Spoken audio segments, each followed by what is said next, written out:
if I'm looking at it from the perspective of Egypt, they've won it the most times. They don't have anything to prove to anyone. They are confident. If you watch the last AFCON, they came out. It seemed like they were weak during the group stages, and then by the time they came into the... I have no idea how they got to the final, but they did. That's what I'm saying. It didn't make any sense, but they know how to play the AFCON. That is in their blood. They know how to defend. They will keep you goalless, and they will score you one goal or take you the penalties. That's how they play. There's a reason they are record champions. Yes, it's 1-0 or 0-0. They play the penalty shootout. They beat you. They have the goal. Don't worry. If you get to the penalties with Egypt, it is a 90% chance you're out. That's how it is. Yeah. So they are confident. They know what they're coming to deliver. They know that this is the AFCON. This is their competition. They are not scared of this. So coming in the tracksuit is like, okay, guys, we're here. Your dads are here. Yep. And they have one of the best attacking trio in the competition. But people don't say it. But people don't talk about it. But Mohamed Salah, Mahmoud Trezeguet, and Mamouche, who plays for Frankfurt. True. Deadly trio. In fact, if you look at the Egyptian attackers this season, in this AFCON squad that they have named, they've named what? I think 5 or 6 attackers. They didn't name at most 7. But they've scored more goals than the 9 attackers that Ghana named in this squad. So, which means that they have very, very efficient players. And then you add experience to it, because 70% of the Egypt team that went to the final at the last AFCON are still in this team as well. So there's experience all around the pitch. They've got the leadership and the qualities of Mohamed Salah.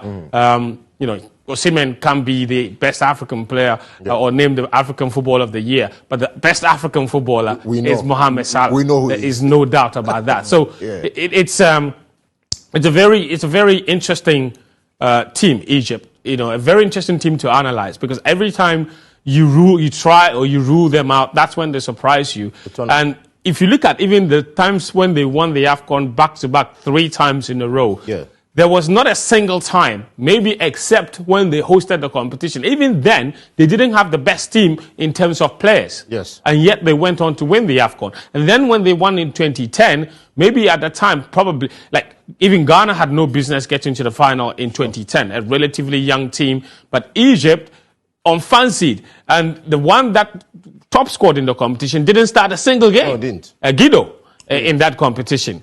Then you look at their next win. In fact, the win before that in 2008 here in Ghana. That, in my opinion, is a competition Egypt had no business whatsoever winning. Because there was no reason they should have beaten Cote d'Ivoire, who had DJ Drogba, Solomon Kalou. They had all the players. They beat them. Yeah. Cameroon were also unfancied. They got to the final, of course. Rigobert Song was in the twilight of his career. He was probably like 36, 37 at the time. And Egypt bullied them to the title.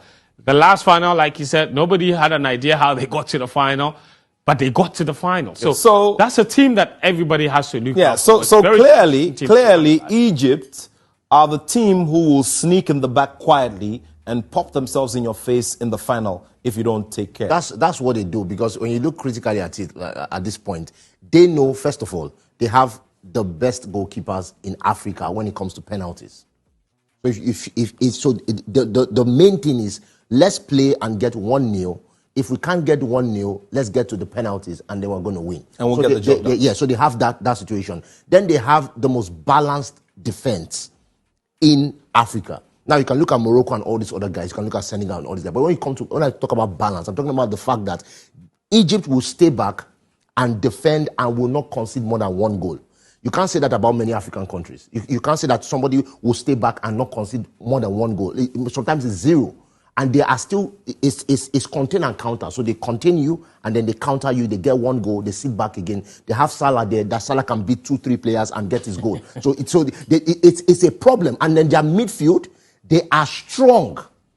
And they know how to play the game of football, if you understand what I mean. There are some players that are masterful in getting fouls.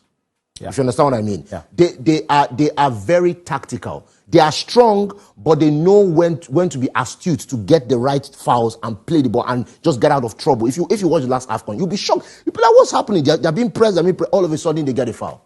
And then they're able to relax and, play the ball out and everything. And then Salah gets the ball, he's countering and all this kind of stuff. So Egypt is, to me, Morocco is a team that you should fear.